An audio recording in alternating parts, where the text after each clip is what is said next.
तो नमस्कार friends, welcome to our new channel. आज यही चैनल आमे प्लस टू सेकेंड इयर पिलांकर history, logic, anthropology and Odia optional सबू कभर हम। तुम सांग मैंने जो मैंने भी अच्छा से सेयार कर दियो। ये चैनलटा निश्चित भाव में तुमको हेल्पफुल हम, निश्चित भाव में तुमको परीक्षा उपयोग लगे। आउ गोटे जिनस जो मैंने आम चैनल को सब्सक्राइब करना से सब्सक्राइब निश्चिंत करेंगे, कारण आमर क्वेश्चन पैटर्न भी आगू पलि आसो।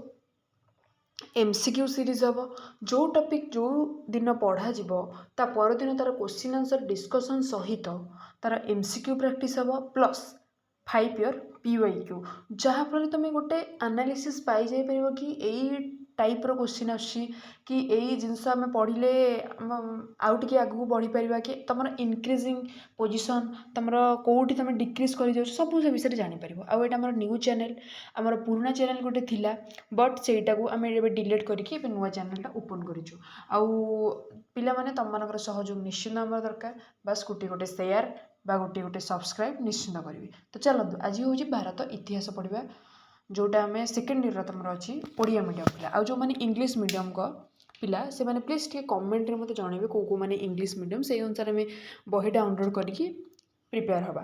किंतु मत कमेंट सेक्शन में कहे आज क्लास केमी लगे। हैंड रिटेन नोट भी पिला माने तुमको मिल जदि से भाया सपोर्ट मिले तुम मानू आदि से भाया तुम्हें सब्सक्राइब किए कर लाइक कर तो तुमको निश्चित मिल पीडीएफ हैंड रिटेन नोट मिल जोटा कि सियोर सर्ट एग्जाम तुम हेल्पफुल कर सियोर सर्ट। ओके, तो चलो जीवा। फास्ट तुम विषय टॉपिक हूँ कौन कहल भारत इतिहास उपादान बा प्रत्नतात्विक साहित्यिक वैदेशिक विवरण अभिलेखागार तथ्य। पिला माने गोटे जिनस भारत इतिहास कौन, भारतर इतिहास तुम फास्ट ईयर पढ़ी थो वर्ल्ड माने टोटाली तुम कौन वर्ल्ड रे शिखिच, बट यहाँ तुम भारतर मैंने तुमको हेल्पफुल भी हम। गोटे जिनस तुम यदि हिस्ट्री भिडियो पूरा कंप्लीट एनालिसिस कर पढ़ीदेल ना, विश्वास कर कॉम्पिटिटिव तुम कौन प्रोब्लेम हेनी, आई स्वेयर। तो चलो पढ़ा। आउ गोटे जिनस जोड़ा मु मार्क करी से जिनस गुड़ा टे पढ़ भल से। ओके, तो चलो जीवा। यहाँ हूँ इतिहास अतीतर सत्य घटना पर पर्यवेसित यार रचना अध्ययन पर मौलिक उपादान व मूल उत्सर भूमिका अत्यंत गुरुत्वपूर्ण। उपादान बिना इतिहास लिखन असंभव। गोटे देला तुमको फास्ट रू गोटे बढ़िया जिनसटे देला इतिहास सत्य घटना पर पर्यवेसित। से कहला कि सब सत्य घटना आम कौन गोटे जिनस आम जोग्राफी पिला माने तुम पढ़ुच गोटे माउंटेन मनकर देला हाइट देला कि ब्रेथ देला सब तार थाए कि एतिकी प्रायतः एतिकी प्रायतः 1000 मीटर प्रायतः 2000 मीटर प्रायतः कहीं पिला लगे कहीं से आगू भी बढ़ी जाए कि चौड़ा हो जाए कि तार प्रस्थ कमी जाए ये जिनस। किंतु हिस्ट्री जहाँ थिला से तुम ताको जोड़ी पारिबनी कि तुम जो चाहिए मझिरू काटिकी से लिखिपार कदापि हो पारिबनी, कारण इतिहास जहाँ अच्छी अच्छी ताकू कौन सी लोक परिवर्तन करिपरिबो नाही। से देला इतिहास अतीतर सत्य घटना पर पर्यवेसित यार रचना अध्ययन पर मौलिक उपादान आमर दरकार। सबुले मौलिक उपादान को ही नहीं आम इतिहासटी पढ़ू बा इतिहासटी जानू, जहाँफल मौलिक उपादान आमको कौ भाया हेल्पफुल हम। पे मैंने गोटे जिनस तुम देख इतिहास जाना हेल्ले आमको सब पुराणा बही आम जो मैंने इतिहास सब से पुराणा बही देखते से 4000 वर्ष पूर्व हो 5000 वर्ष पूर्व हो 500 वर्ष पूर्व हो 400 वर्ष पूर्व कहीं पे मैंने से देखते कहीं से समय गोटे जिनस हूँ आम तुम पढ़ी थव 10th क्लास रे तुम गोटे टॉपिक थिला तुम मन न बोधे, बट 10th रे थिला गोटे जिनस इतिहास सब टॉपिक गोटे जिनस था मुझे तुमको क्लास रे एनालिसिस करदे मोर तो मन पड़ूनी, बट तुमको किंतु बहुत हेल्पफुल हम। गोटे जिनस यहाँ तुम आग मु पढ़ी सारा पीडीएफ मु टेलीग्राम में छाड़देवी, तुम टेलीग्राम चैनल जॉइन होगा यदि चाहूच मत मेसेज करदेव, आइदर मत कमेंट सेक्शन में मत कमेंट करदेव मैम दरकार हमको टेलीग्राम चैनल लिंक, मुझे तुम टेलीग्राम चैनल लिंक देदेवी।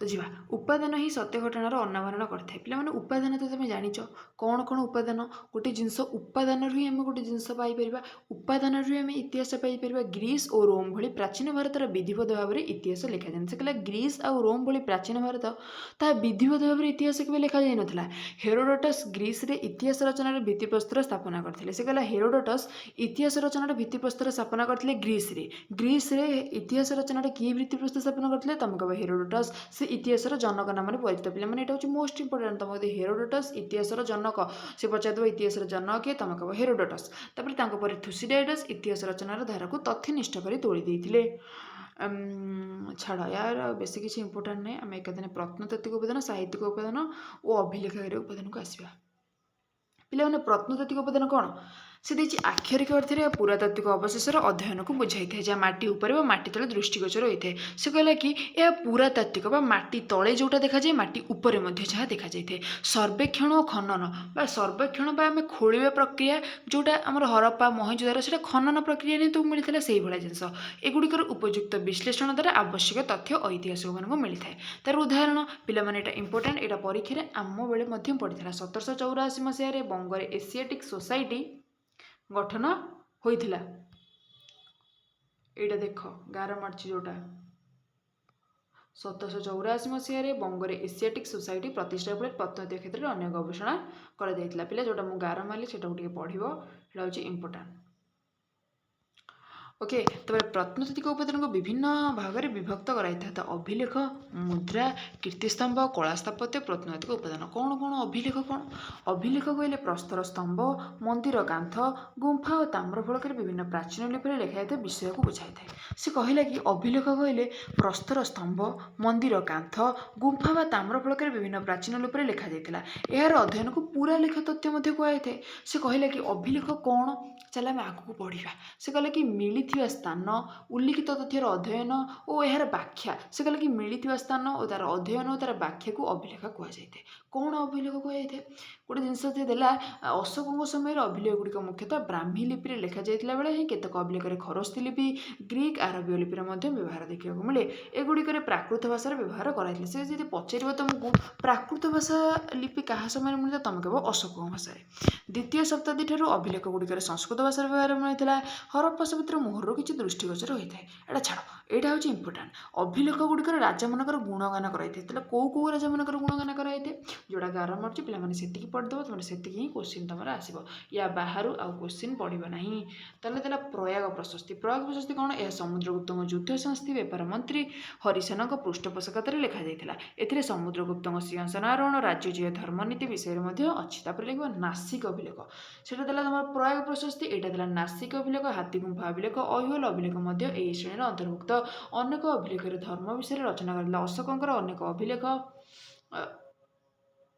प्रणीत धर्म उपर आधारित और अन्य केतक अभिलेख मिलता है तपर है भूमिदान अभिलेख भूमिर परिमाण राजा मानकर नाम यहाँ छाड़ किसी इंपोर्टाट ना ये पे तो चल आम आगू जावा आउ पे जी कहूँ से तुम नोट कर आउ बाहर यार गोटे भी क्वेश्चन पढ़ो ना कारण यही जिनस आम पिला पढ़े आसमर ऑफलाइन कोचिंग नेक्स्ट ईयर बा ईयर जो पिला पास आउट हेले आम हाईएस्ट जाता हिस्ट्री यहाँ हूँ ब्यूरो बुक पे ओडिशा गवर्नमेंट ब्यूरो बुक रू सब क्वेश्चन पैटर्न तैयारी करे कारण यहाँ गवर्नमेंटर कौन त्रुटि ना आउ सब बुक्रे कौन त्रुटि थाईपर कौन अधिक जिन आड करते कि ब्यूरो बही is the one of the best solution +2 board exam तो पिलाने आमर नेक्स्ट ईयर जिते एग्जाम होता है आसला 95 हिस्ट्री बट एबे आसी आमर 98 आसला हिस्ट्री आम जी इंपोर्टाट दो पे से पढ़ ता बाहर क्वेश्चन पढ़ो ना यहाँ तुम जो दिन क्वेश्चन अटेंड कर परदिन आसिक कमेंट सेक्शन में जनइब चलो जी आ पे शुण मु क्वेश्चन आंसर करिया पड़ोनी मुझे पढ़ेबी ता भर क्वेश्चन तुम पाइज क्वेश्चन आंसर से ही तुम पढ़ आ बहीटा जी पे पढ़ीदेला तार question answer TBW test paper XYZ किसी भी पढ़िया आवश्यकता ना छापायुक्त मुद्रा हूँ भारतर प्राचीनतम मुद्रा मुद्रा कौन कौन मिलता है छापायुक्त मुद्रा हूँ भारतर प्राचीनतम मुद्रा एथिरे केतेक चित्र और चिन्ह देखा मिलता है ख्रीष्टपूर्व 4th शतक में यही मुद्रार प्रचलन होता तो मुझे पचार छापायुक्त मुद्रा हूँ कौ मुद्रा हूँ भारतर प्राचीनतम मुद्रा ତମେ କହିବ ଛାପାଯୁକ୍ତ ମୁଦ୍ରା। ବୁଝିଗଲା। ଏଥିରେ କେତେକ ଚିତ୍ର ଓ ଚିହ୍ନ ଦେଖିବାକୁ ମିଳେ। ଖ୍ରୀଷ୍ଟପୂର୍ବ 4ର୍ଥ ଶତକରେ ଏହି ମୁଦ୍ରାର ପ୍ରଚଳନ ଥିଲା। କାଳକ୍ରମେ ଇଣ୍ଡୋ ଗ୍ରୀକ୍ ଶାସନର ଅଧ୍ୟୟନ ପାଇଁ କେବଳ ମୁଦ୍ରାକୁ ପ୍ରମୁଖ ଉପାଦାନ ଭାବେ ଗ୍ରହଣ କରାଯାଇଥିଲା। ଭାରତରୁ ଅନେକ ରୋମୀୟ ମୁଦ୍ରା ମିଳିଛି ଯାହାକି ଭାରତ ଓ ରୋମ୍ ମଧ୍ୟରେ ଥିବା ବ୍ୟବସାୟ ଓ ବାଣିଜ୍ୟର ସୂଚନା ଦେଇଥାଏ। ତାପରେ ଗୁପ୍ତ ଯୁଗରେ ନାନା ପ୍ରକାର ମୁଦ୍ରା ଇତିହାସରେ ଅନେକ ଦିଗ ଉନ୍ମୋଚନ କରିଥାଏ। ପ୍ରଥମ ଚନ୍ଦ୍ରଗୁପ୍ତଙ୍କ ସମୟରେ ରାଜାରାଣୀ ମୁଦ୍ରା ପ୍ରଚଳିତ ଥିଲା। ସେ ପଚାରିବ ତୁମକୁ ପ୍ରଥମ ଚନ୍ଦ୍ରଗୁପ୍ତଙ୍କ ସମୟରେ କେଉଁ ମୁଦ୍ରା ପ୍ରଚଳନ ଥିଲା? ଏଇଟା ପିଲାମାନେ ସର୍ଟ କୋଶ୍ଚିନ୍ ପଡ଼ିବ। ତମେ କହିବ ପ୍ରଥମ ଚନ୍ଦ୍ରଗୁପ୍ତଙ୍କ ସମୟରେ ରାଜାରାଣୀ ମୁଦ୍ରା ପ୍ରଚଳନ ଥିଲା। ଏଥିରେ ରାଜା ଚନ୍ଦ୍ରଗୁପ୍ତ ଓ ତାଙ୍କ ରାଣୀ କୁମାରଦେବୀଙ୍କ ଛବି ରହିଛି। ତମକୁ ଏଥିରେ ପଚାରିଦେବ ଏଇଟା କୋଉ ରାଜାଙ୍କ ବିଷୟରେ? ତମେ କହିବ ଚନ୍ଦ୍ରଗୁପ୍ତଙ୍କ ସମୟର ରାଜାରାଣୀ ମୁଦ୍ରା ପ୍ରଚଳନ ଥିଲା। ତାପରେ ସମୁଦ୍ରଗୁପ୍ତଙ୍କ ମୁଦ୍ରାରେ ବୀଣାବାଦନର ଚିତ୍ର, ଅଶ୍ୱମେଧ ଯଜ୍ଞ ବ୍ୟଗ୍ରକୁ ପରାଭୂତ କରିବାର ଛବି ରହିଛି। ଏଇଟା ମଧ୍ୟ ଇମ୍ପୋର୍ଟାଣ୍ଟ। ତାପରେ ଅର୍ଥନୈତିକ ସମୃଦ୍ଧି ବିଷୟରେ ଜାଣିବ। ମୁଦ୍ରାର ଅଧ୍ୟୟନ ଏକାନ୍ତ ଆବଶ୍ୟକ। ତାପରେ କୀର୍ତ୍ତିସ୍ତମ୍ଭ, ପିଲାମାନେ କୀର୍ତ୍ତିସ୍ତମ୍ଭ ଏଇଟା ବେଶୀ କିଛି ଇମ୍ପୋର୍ଟାଣ୍ଟ ନାହିଁ। ଯଦି କୀର୍ତ୍ତିସ୍ତମ୍ଭ ପଢ଼ିବାକୁ ତମେ ଚାହୁଁଛ, ବିଭିନ୍ନ ବଂଶର ରାଜାମାନେ ସେମାନଙ୍କର ଐତିହାସିକ କୀର୍ତ୍ତିମାନ ସ୍ଥାପନ କରିଛନ୍ତି। ଯଥା କ'ଣ କ'ଣ? ଅଶୋକଙ୍କ ସମୟରେ କୀର୍ତ୍ତିମାନଙ୍କର ସମୟରୁ ସାରନାଥ କୀର୍ତ୍ତିସ୍ତମ୍ଭର ଶୀର୍ଷଭାଗ ଆମର ଜାତୀୟ ଚିହ୍ନ। ମଧ୍ୟଯୁଗୀୟ କୀର୍ତ୍ତିସ୍ତମ୍ଭ ଗୁଡ଼ିକର ଚିତ୍ତୋତ୍ତର ଦିଲ୍ଲୀର କୁତୁବ ମିନାର, ଦେବଗଡ଼ର ଚାନ୍ଦ ମିନାର ଅନ୍ୟତମ। କଳା ସ୍ଥାପତ୍ୟ ଏଇଟା ବେଶୀ କିଛି ଇମ୍ପୋର୍ଟାଣ୍ଟ ନାହିଁ ପିଲାମାନେ, କିଛି ଛାଡ଼ିଦେବା, ଏଇଟା ଚଳିବ। ପିଲାମାନେ ଗୋଟେ ଜିନିଷ, କଳା ସ୍ଥାପତ୍ୟରେ ଏଇତିକି ଇମ୍ପୋର୍ଟାଣ୍ଟ ଅଛି।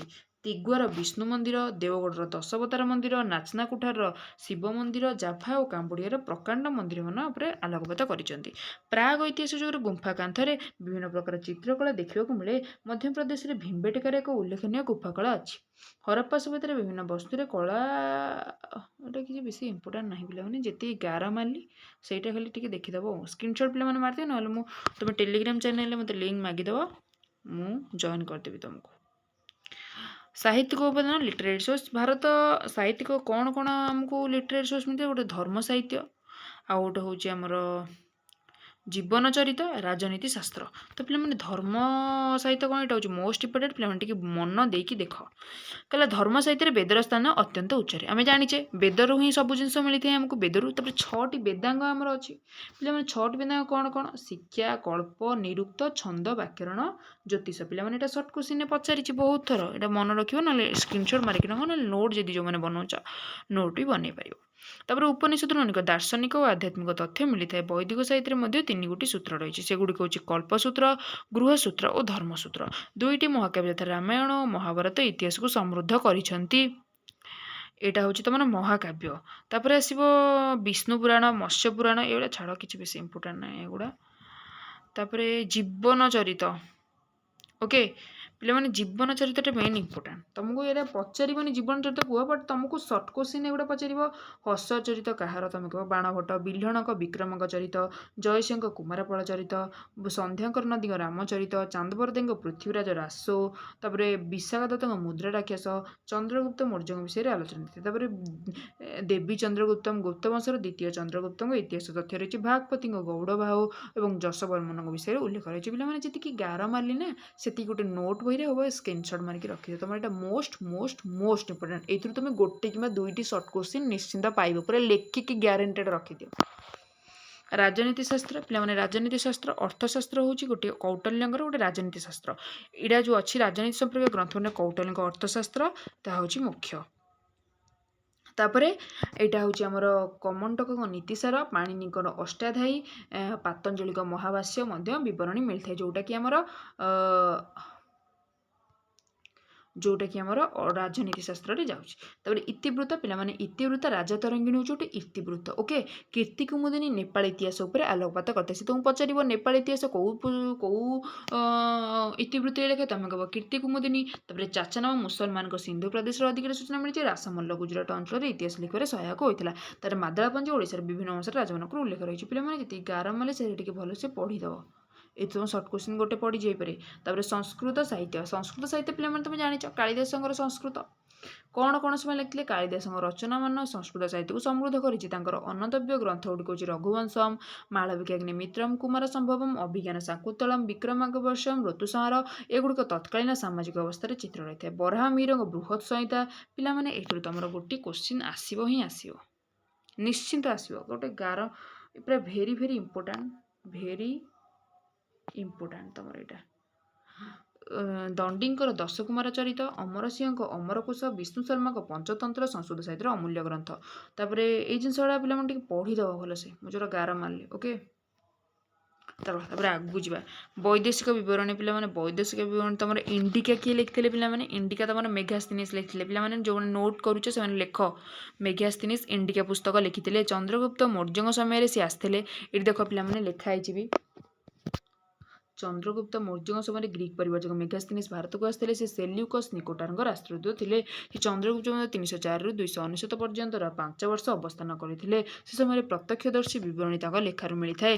ତାପରେ ଗଲା ଏକ ଅଜଣା ବ୍ୟକ୍ତି ଲିଖିତ ପ୍ଲେରିପ୍ଲସ୍ ଅଫ୍ ଦ ଇରିଥ୍ରିଆନ୍ ସି, ବିଭିନ୍ନ ବନ୍ଦର ବାଣିଜ୍ୟ ଉପରେ ଆଲୋକପାତ କରେ। ଏଇଟା ପିଲାମାନେ ଇମ୍ପୋର୍ଟାଣ୍ଟ, ଆମ ବେଳେ ପଡ଼ିଥିଲା ଏଇଟା କୋଶ୍ଚିନ୍ଟା।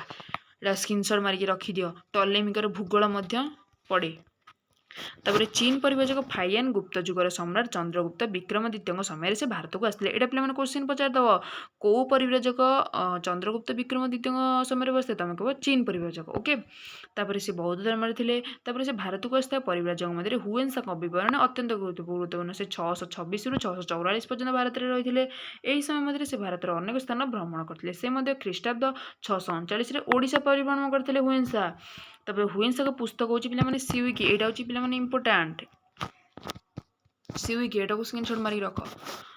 ତାପରେ ଯିବା ଆମର ହୁଏନ୍ସା, ଏଇଟା ଗଲେ ଫାଇୟାନ୍।